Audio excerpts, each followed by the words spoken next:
Welcome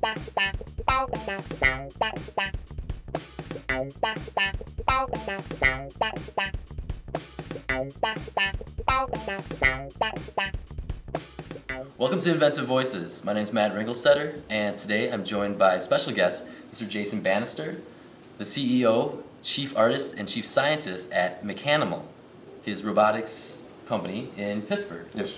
So, Jason, welcome to the show. Thanks. Thank you. So Hi. you've worked on the DARPA ARM project. Yes. And we actually have a robot here in Spark Lab from that project. Can you talk a little bit about the ARM project and what it is? Yeah, the ARM project is it's a research project to develop basically hand-eye coordination with the robot. Mm-hmm. So a lot of robots nowadays are fancy puppets. So a lot of times they are operated by a teleoperator, or they're following some kind of script for the robot to pick something up and use its hands all by itself without with maybe getting a high-level command. So you could hand them a jar of peanut butter, say, open this. Right. Now you have to sit there with a controller and open it, from another room. And the point in Robbie is to develop the software and the support for robots to be able to do that by themselves. To be able to take a high-level command and then follow out the actions on their own. So how did you get involved in this? What's your background? Well, I moved to Pittsburgh to go into science fiction, filmmaking, things like that. I wanted to work in robotics. I wanted to work on dinosaurs, my two favorite things. And I thought I'd be doing that in the movies. But that was the 20th century, and now, now those things are real. So, I met people at the museum in Pittsburgh. I met people at Carnegie Mellon in Pittsburgh. And this was actually people I worked for like 10 years ago, RE Squared. I helped them on a project where we were developing a commercial robot that would move around inside of almost like a mobile point of sale display. They were trying to build it and market it to companies to put in stores with a screen on it. But it had a head. It was all about human interaction. And then 10 years later, they're working on this, and they're engineers and they don't have any artists on staff, so they brought me in, remembering that, and here he is. So it sounds like you have some background in robotics, but you're also, like you said, an artist. Yes. And a lot of your work starts from the sketch, a very simple and an old way of doing things.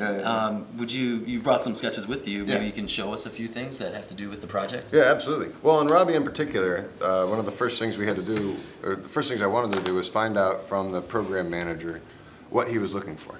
And a lot of times as an artist, that's what I do, is I work with engineers and I talk to them, I get their abstract input, and I, over time, develop a sense of what they're looking for. And then I explore that through drawings, through variations, and then, sometime, here I drew for a couple of weeks, just exploring and getting feedback from them, input on what they liked and what they didn't like, and what was working and what was not working. And I moved from drawing into 3D modeling as well. Okay.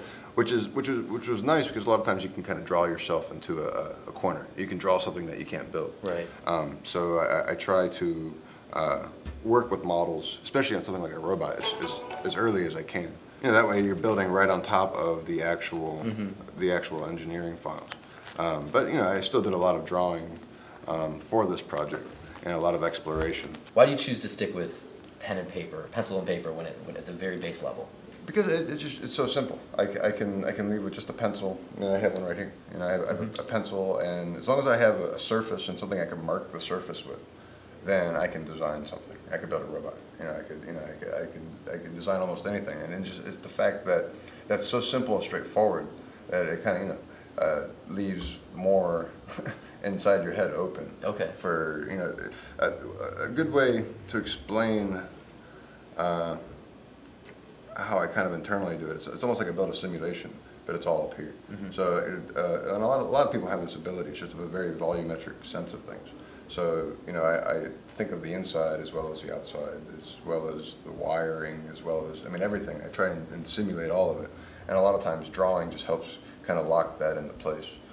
As well as exploring the outside, the physical look of it. I guess that's where the scientist kind of comes into play. Also, the engineering is very important.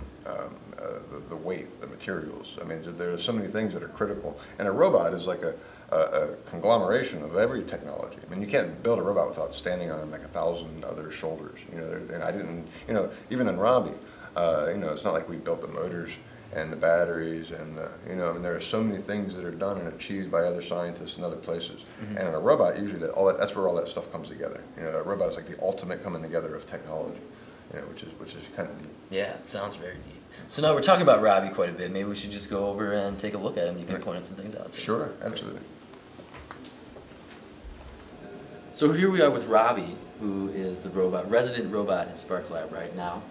Jason, can you talk a little bit about Robbie and then maybe the process that went involved and how you were involved in this creation? Yeah. So when I showed up on the project, there's a big steel block under here, and the neck, and then basically a head with some sensors on it, some boxes, and they wanted me to take this box with a neck and a box and turn it into somebody and make it a little bit more approachable, make it finish it, give it some panels, and turn it into someone instead of something. Right. And like I said, it was really challenging. But like this body, for example, is one big piece. I don't know if it probably will come right off of the robot. So that's it. That's how his body goes on and off. And as you can see, it's one giant piece, and it's thick. It has a thickness to it. And if it was made out of some other material, if this was solid, it would weigh a ton. It is solid, but it's honeycombed on the inside, and it's an ABS thermoplastic. So it's the same material that car bumpers and panels and things like that are made out of. So it's a material that's actually sought after by engineers on purpose because of its physical qualities. Now this head, Oliver, as you called him, he looks a little bit different from Robbie. Kind of similar, is he? Very similar, but similar but different. So aside from the paint scheme, I mean, you can see mainly in the eyes, Oliver has round eyes, whereas here's actually one of Robbie's eyes. Robbie has a different shape to his eyes. So there are subtle differences, kind of like subtle differences in people. And that's what I was kind of going for, was a facial recognition that we would use. We could look at the robot's face and know who it is. So you're humanizing it a little bit. A little bit, yeah.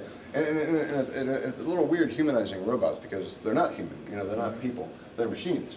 So, and it kind of reflects on the name of my company, Mechanimal. I mean, to me, these are animals, these are creatures. It's something new and different. And they'll have their own look, and their own personality. And I also, to keep Robbie from being too human, I kind of went with an animalistic kind of look. That's why he has this muzzle. Right. Because this sensor was really hard to work around. It's really awkward sensor, and I couldn't move any sensors. Like the placement of his eyes, all that stuff was set.